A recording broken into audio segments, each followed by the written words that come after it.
Art and culture, ध्यान रहे सभी लोग जितने भी हैं, 6th क्लास की जो एनसीईआरटी होती है वो हमें 6th क्लास और जो 9th 11th क्लास होती है वो एंशिएंट इंडिया के बारे में बात करती है। 7th क्लास की जो एनसीईआरटी होती है medieval art and culture, 7th और 12th क्लास की एनसीईआरटी ये दोनों मिक्सअप करती हैं। और जो 8th क्लास की एनसीईआरटी होती है वो 11th और 10th क्लास की एनसीईआरटी के साथ मर्जअप करती है। किसी ने क्वेश्चन पूछा सर कौन कौन से टॉपिक ओवरलैप करते हैं, तो 6ठी क्लास, 9वीं क्लास, 11वीं क्लास ये ओवरलैप करती है। 7th क्लास राइट और 12th क्लास ये ओवरलैप करती है। आर्ट एंड कल्चर का पार्ट 7th में कवर होता है और बहुत से क्वेश्चन डायरेक्टली आते हैं।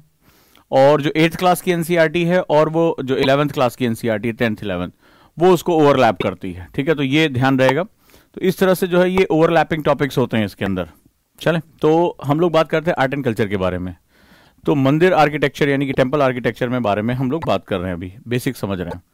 तो बेसिकली जो यहाँ के चोल साम्राज्य थे, चूंकि कोस्टल एरिया में इन्होंने बहुत अच्छा एक शासन व्यवस्था स्थापित की, नेवी स्टैब्लिश की, हमने पढ़ लिया, और किस प्रकार इन्होंने इसका विस्तार करना शुरू किया। इनके दो प्रमुख केंद्र है जहां पर वो टेम्पल आर्किटेक्चर, जैसे हमने लास्ट टाइम देखा था कि बड़ा विविध जो है बहुत ही जबरदस्त ये साइंस एंड टेक्नोलॉजी का बेस था। एक तंजावुर, जिसमें हम लोगों ने अभी मैप किया तंजावुर, यहाँ पे राजराजा प्रथम ने मंदिर बनाया तंजावुर टेम्पल, लिखते जाओ, आया हुआ एग्जाम में। तंजावुर मंदिर किसने बनवाया था? राजराजा प्रथम ने, जो सबसे ताकतवर जो है वो राजा थे चोल साम्राज्य की स्थापना करने वाले। और लिखो गंगईकोंडा चोलापुरम का मंदिर, जो मंदिर है ये बेसिकली गंगईकोंडा चोलापुरम का मंदिर है, इसको राजेंद्र प्रथम ने बनवाया, गंगईकोंड चोलापुरम। अब जैसे मयंक ने क्वेश्चन पूछा है, अच्छा क्वेश्चन है, मयंक रात्रे ने क्वेश्चन पूछा है कि sir why temples not fort. अब यहां पर आ जाते हैं। ठीक है, फोर्ट बनाने की परंपरा से पहले हमारे पास जो टेम्पल्स थे, टेम्पल बेसिकली एक आर्किटेक्चर सेगमेंट थे। जो टेम्पल्स थे वो हमारे सेटलमेंट के सेंटर हुआ करते थे। ठीक है, अब जैसे यहां पर देखो तो एनसीईआरटी कहता है कि जो टेम्पल्स थे, फोर्ट्स में क्या होता है, फोर्ट्स में जनरली हम देखते हैं जब हमारे पास, चूंकि ये कोस्टल एरियाज थे तो एक तरफ से तो पूरी बाउंड्री आपकी सेफ है, फोर्ट बनाने की हमें बहुत ज्यादा नहीं। टेम्पल बेसिकली यहाँ पे डाइटीज, अपने जो देवता थे उनके प्रति समर्पण एक था। दूसरा दैवीय शक्तियों में हमारा विश्वास। इसके बाद क्या होता था, जो सेटलमेंट से जो टेम्पल था उसमें लोगों की आस्था जुड़ती थी। फोर्ट्स में क्या होता है, बैरिकेड्स होते थे, फोर्ट में जो है वो सेगमेंट्स बनाए जाते हैं। फोर्ट हम जानते हैं कि मेडाइवल टाइम के जो हमारा सल्तनत काल आता है उसके बाद, या जो हमारा राजपूताना काल आता है, उसमें हम फोर्ट्स को ज्यादातर देखते हैं। ठीक है, जितना भी देखोगे तुम, आगरा फोर्ट, दिल्ली का फोर्ट, या चित्तौड़गढ़ हो गया, पिथौरागढ़, इन सब के फोर्ट्स के बारे में अगर आप देखते हो तो उस समय में फोर्ट्स वहां ज्यादा दिखाई पड़ते हैं पहले हमें। और चूंकि उसमें क्या होता था कि जब आक्रमण, जैसे जैसे हम अभी सल्तनत काल में पहुंचेंगे, तो जब हम 1100 को क्रॉस करते हैं, 1200 को क्रॉस करते हैं, अभी हम 1100 पे टच नहीं किया हमने, जब 1100 और 1200 करते हैं और जब हमें स्टेपी की ताकतें, यानी कि जो हमें मध्य एशिया से ताकतें, वो उनका आक्रमण बारंबार होने लगता है। आप देखेंगे अभी आप जो है वो गुलाम वंश, जो स्लेव डायनेस्टी और तमाम तरह के सल्तनत काल उसमें आना प्रवेश करेंगे तो बहुत जल्दी जल्दी आक्रमण बढ़ने शुरू हो जाते हैं। ठीक, तो उस समय हमें अपने आप को सुरक्षित करने के लिए फोर्ट्स की जरूरत पड़ती थी। ठीक है, बड़ी भारी किलेबंदी। और उससे पहले तुम देखोगे फोर्ट कल्चर हमारे यहाँ नहीं था। साउथ में बेसिकली हमारे यहाँ ये दैवीय कल्चर माना, इसके कई लॉजिकल सेगमेंट थे। पहली बात ये सेंटर ऑफ सेटलमेंट था। ठीक है, this was the nuclear of settlement. ठीक है, लिखो, यह अधिवासों के नाभिक के रूप में कार्य करता था। अधिवासों के नाभिक के रूप में कार्य करता था। अधिवासों के नाभिक के रूप में कार्य करता था। दूसरा, अगर वहां का समुदाय है तो किसी भी रूप में, चाहे वो चोल हो, पांडे हो, चेर हो, कोई भी हो, मंदिर के अंदर प्रवेश आध्यात्मिक रूप से जो है वो उनका वर्जित है। मतलब दुश्मन के रूप में आप शस्त्र को बाहर रखकर ही प्रवेश करते हैं। कई रिचुअल हुआ करते थे। ठीक है, तब तक चीजें, जब तक रिसोर्सेज के लिए बहुत ज्यादा लड़ाई नहीं हुई, तब तक जो है युद्ध में भी धर्म का पालन किया जाता था।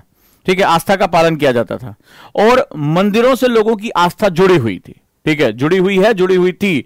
तो उस कंडीशन में क्या होता था कि सीधे सीधे पहले क्या होता, जब दो राजा लड़ते थे तो कई बार प्रजा जो है अपने राजा के खिलाफ भी होती थी और उसके अत्याचारों या उसके ध्यान न देने से वो परेशान भी होती थी। कोई दूसरा राजा आक्रमण कर देता तो प्रजा बहुत ज्यादा सपोर्ट नहीं करती थी। लेकिन क्या होता था, जैसे आपने मंदिर पे आक्रमण कर दिया तो आपने लोगों की आस्था पर आक्रमण कर दिया। और ऐसी कंडीशन में क्या होता था, जो शासक जिसने आक्रमण किया है, अगर मैं सही हूं तो जिसने आक्रमण किया है उसको जनता का प्रतिरोध जो है सामना करना, और जनता जब इसके खिलाफ हो जाती है वैसे भी आपका टिकना बड़ा मुश्किल है, आप रास्ते में नहीं निकल पाओगे। ठीक है, तो आपकी जो है वो मुश्किल हो जाएगी, आपकी रसद काट दी जाएगी, जनता आपके खिलाफ हो जाएगी, आप सो रहे होगे तब तक पता चला कि मार दिया गया आपके, उसमें आप सेफ नहीं रह पाओगे। तो जनता का समर्थन नहीं प्राप्त हो पाता था। अक्सर ऐसा देखा जाता था कि यहां पर आस्थाओं का केंद्र था। तो वहां पर कई ऐसे कारण थे जहां पर हमने मंदिरों को, ठीक है, मंदिरों को हमने क्या किया, सेंटर ऑफ न्यूक्लियर बनाया। और चूंकि उस समय खासतौर पर जो साउथ में हमारा शासन था, हम दक्षिण भारत में, और तुम देखोगे ज्यादातर फोर्ट का कल्चर तुम नॉर्थ में देखोगे, जो साउथ का कल्चर, जो टेम्पल्स का कल्चर है वो तुम साउथ में देखोगे। यानी कि फोर्ट आपको नॉर्थ में ज्यादा दिखाई पड़ेंगे। अगर आप, मैं सही हूं, अगर आप लोगों ने थोड़ा सा भी पढ़ा होगा, स्पेशली खासतौर पर तुमने जो क्वेश्चन पूछा है उस पर मैं तुम्हारी जो है राय जरूर चाहूंगा। ठीक है, अगर तुमने क्वेश्चन पूछा तो किसी वजह से पूछा होगा। ठीक है, तो वहां पर मैं तुमसे ये राय जानना चाहूंगा कि तुम देखोगे साउथ में तुम टेम्पल्स कल्चर देखोगे और नॉर्थ में तुम जो है फोर्ट, आगे भी चल के मेडाइवल टाइम में जब जाओगे तो फोर्ट वहां जाके तुम देखोगे। क्योंकि जो क्या नाम है, सेंट्रल एशिया से लोग जो आए थे, जो दर्रों को पार करते हुए आए थे, उनका जो पूरा हिसाब था वो पानीपत से लेकर जो है वो भारत के मैदानों में, पूरा उत्तर भारत के मैदानों में उनका था। आगे चलकर तुम देखोगे मुगल साम्राज्य भी, जो कि उस समय का सबसे मेडाइवल टाइम में सबसे बड़ा साम्राज्य बनता है, एम्पायर बनता है मुगल एम्पायर, वो भी मैक्सिमम डेक्कन तक ही पहुंच पाता है, साउथ में एंटर नहीं कर पाता। नोटिस करके देखना तुम, और मैपिंग पे हम उसको देखेंगे भी, तो वो मैक्सिमम जो है दक्कन तक प्रवेश कर पाता है और उसके बाद उसको डायरेक्टली जो है वो बहुत ज्यादा जो है वो अंदर प्रवेश नहीं कर पाता साउथ इंडिया में। तो साउथ इंडिया में जो सेगमेंट था, चूंकि कोस्टल एरिया था, ठीक है, ध्यान से देखो इसको, जो इनका आधार था जो कोस्टल एरिया था, और मैंने आपको पहले बताया था कि ये पूरा व्यापार के लिए बहुत अद्भुत था।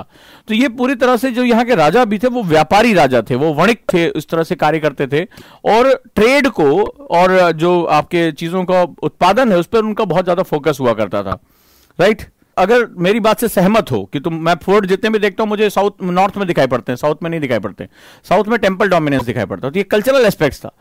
तो भाई मेरे पास प्रसार ज्यादा नहीं, देखो ये ट्रायंगुलर है, जो प्रायद्वीपीय भारत है वो ट्रायंगुलर, ज्योग्राफी इसकी ट्रायंगुलर, स्पेस कम है, और यहां पर हमारे पोर्ट होने की वजह से मेरे पास मसाले हैं जिसको पूरी दुनिया में डिमांड की जा रही है, मेरे पास रेशम है, मेरे पास यहां पर जो है बहुत से उत्पादन हो रहे हैं, हैंडीक्राफ्ट्स हो रहे हैं, तो मैं यहां से अपने सामान को पूरी दुनिया में बेच सकता हूं। तो मैं व्यापारी वर्ग में रूप में जाऊंगा, तो मुझे फोर्ट की जरूरत नहीं है।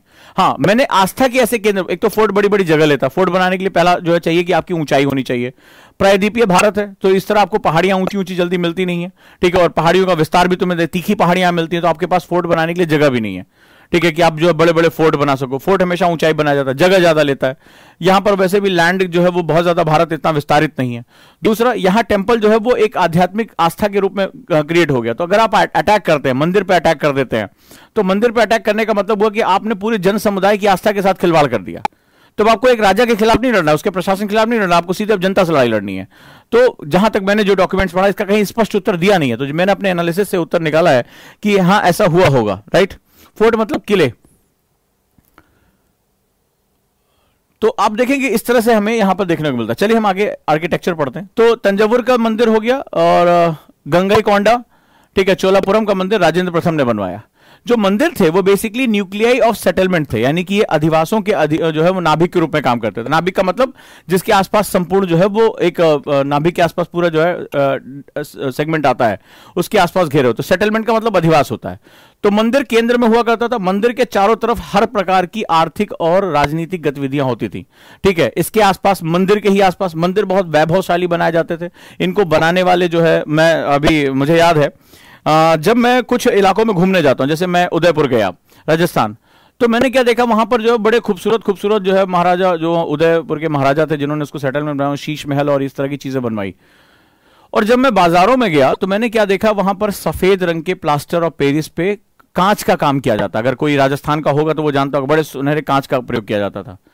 तो मैंने रिलेट किया, मैंने वहां के अलग, वहां हैंडीक्राफ्ट बहुत सा था, लेदर का था, फलाने का था, लेकिन मैंने देखा वहां ओरिजिनल जो हैंडीक्राफ्ट था, जो वहां का स्थानीय कहा जा सकता है हस्तशिल्प, वो था कि महल में जो शीशे का काम, आपने देखो राजपूताना महलों में शीशे का काम बड़ा होता था। वहां पे क्या होता है, प्लास्टर ऑफ पेरिस के साथ अंदर जो है वो धसा धसा के शीशे के टुकड़े रंग बिरंगे, उसमें फूल पत्तियां और पच्चीकारी बनाई जाती, बड़ा खूबसूरत लगता। शीश महल बोलते थे उसको, पानी के बीच में उन्होंने बना रखा था। राइट, मैंने देखा कि वहां के जो लोकल बाजारों में मैंने जो वहां ओरिजिनल वर्क देखा वो बेसिकली उसी से रिलेटेड था।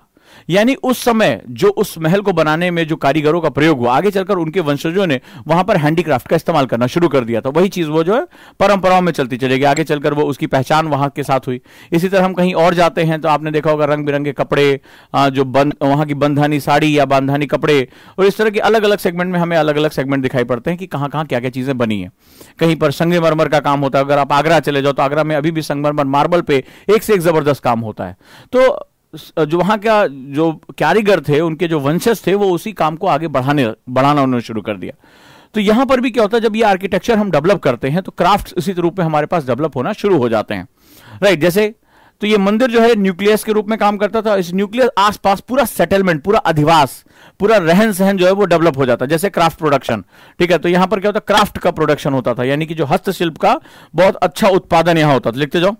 स्पेशली चोल की जो ब्रॉन्ज, ठीक है, जो कांस्य मूर्तियां थी वो विश्व प्रसिद्ध रही हैं।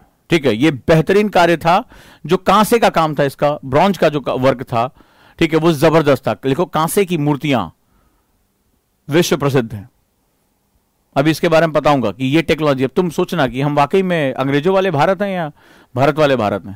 ठीक है, ये तब मैं बात कर रहा हूं जब अभी अंग्रेजों के यहां अंधकार युग शुरू होने वाला है। ठीक है, मैं तब की बात कर रहा हूं, जरा दोनों का हिस्ट्री के कंपैरिजन कर लेना। ठीक है, वो अभी कबीलाई संस्कृति में अभी हम 1000 को नहीं टच कर पाए। हमारी इकोनॉमी, मैंने बताया था ना, 1000 तक हमारी इकोनॉमी जो है वो कहां तक थी, तो ये वो टाइम है। तो यार पूरी दुनिया में हमारी मेटलर्जी की डिमांड थी उस समय।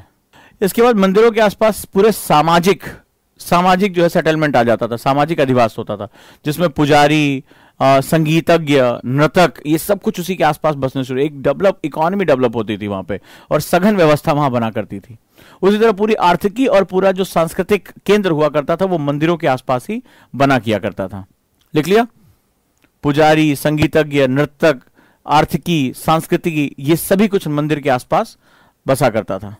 अब जिसमें हम बात करते हैं, ये है बेसिकली, इसको हम लोग एक टेक्नोलॉजी बोलते हैं। अब जरा भारत की टेक्नोलॉजी के बारे में थोड़ा सा जान लो आर्ट एंड कल्चर में। ये बेसिकली कालिया नाग पे जो है वो कृष्ण जो है वो डांस कर रहे हैं। ये एक पुरातन सेगमेंट है। किसी ने बोला ये नटराज की मूर्ति, नहीं, नटराज नहीं है। ठीक है, तो ये कालिया नाग है। ये ब्रॉन्ज का, पूरा ब्रॉन्ज का मतलब होता है कॉपर और टिन को एक सही अनुपात में मिलाया जाता है। ठीक है, यानी कि कॉपर जो है, कॉपर हमारा जो है पीतल, और टिन, ये दोनों को जब सही से मिलाया जाता है एक सही अनुपात में, तो ब्रॉन्ज का निर्माण होता है। आगे देखते हैं।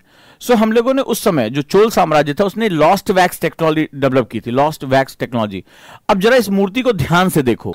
ठीक है, इस मूर्ति को अगर ध्यान से देखो, स्पष्ट चित्र अगर आता है तुम्हारे पास, तो तुम देखोगे कि इसके शीट्स यानी मुकुट, जो श्री कृष्ण के मुकुट, इसके ऑर्नामेंट्स, यानी कि अगर मैं इस मूर्ति के गहनों की बात करूं, इतनी बारीकी, बाजूबंद, यहां जो है करधन, यानी कमर में पहना जाने वाला, जिसे हम लोग करधन बोलते हैं, ठीक है, या कमरबंद बोलते हैं। इसके आप जरा स्टाइल को देखो, इसकी जो बॉडी में आप जरा देखें, मूर्ति के बारे में बात करो, ये ऐसा नहीं कि भगवान के बारे में बोल रहा हूं तो तुम्हारी भावना यहां हो जाए।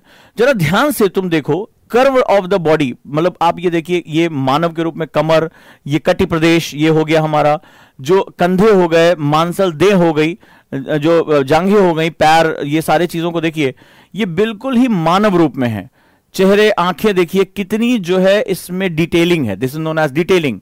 तो डिटेलिंग में अगर आप ये यहां देखेंगे, साउथ में क्या होता है, जो उनके मुकुट होते हैं, जो गहने होते हैं, अगर आप महिलाएं, अगर कोई मेरी बात सुन रही हो, तो अगर तुम साउथ के गहनों को देखोगे, साउथ के गहनों में कारीगरी जबरदस्त होती है। वहां की जो मंदिर की कला है वो गहनों में शो की जाती है। आप लोगों ने नोटिस किया कभी?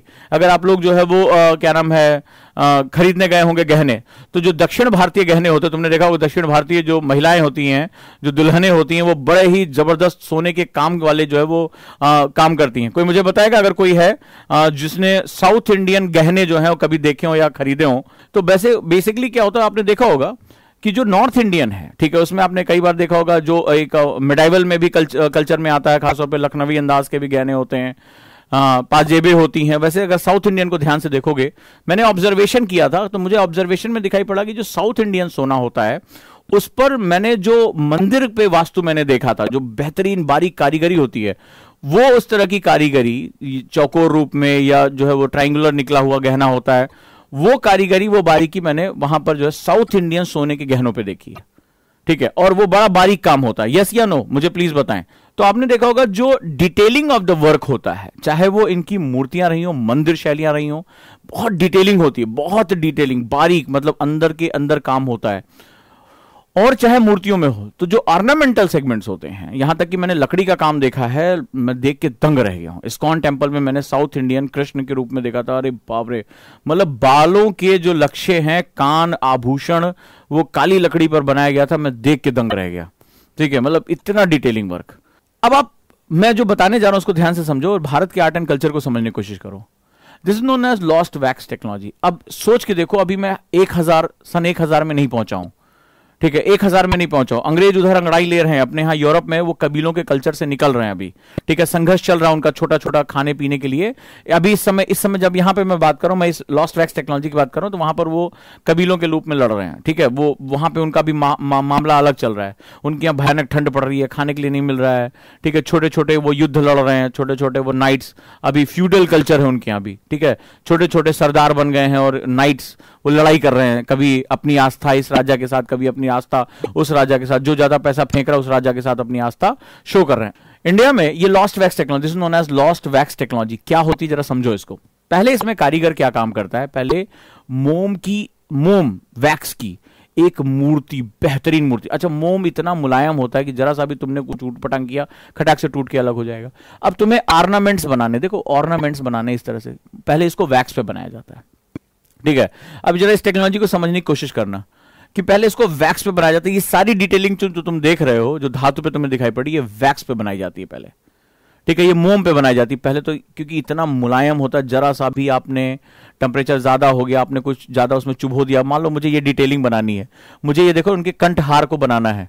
ठीक है, ये उनके कंठहार को मुझे बनाना है, तो जैसे ही मैं इसको बनाने जाता हूं, आप देखिए कितनी मुझे डिटेलिंग की जरूरत पड़ेगी। आप समझना भारत के आर्ट एंड कल्चर को।